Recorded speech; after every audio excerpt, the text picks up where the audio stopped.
पाचोरा तहसील कार्यालयात 2 एप्रिल रोजी आयोजित कार्यक्रमात तालुक्यातील मंडळ अधिकारी आणि ग्राम महसूल अधिकाऱ्यांना अत्याधुनिक शासकीय उपकरणांचे वाटप करण्यात आले।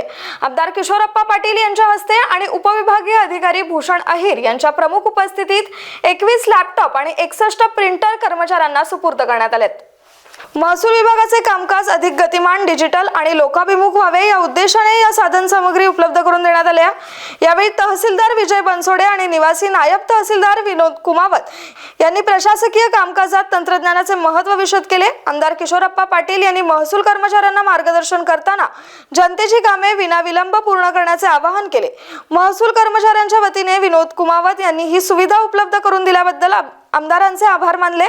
या उपक्रमामुळे आता ग्रामीण भागातील महसूल दप्तर अद्ययावत होण्यासाठी मोठी मदत होणार आहे। नवनवीन घडामोडी पाहण्यासाठी स्टार महाराष्ट्र न्यूजला सबस्क्राइब करा आणि ताज्या बातम्यांचे अपडेट मिळवण्यासाठी बेल आयकॉनला प्रेस करा आणि परिपूर्ण बातमी बरोबर रहा, इतरांपेक्षा एक पाऊल पुढे।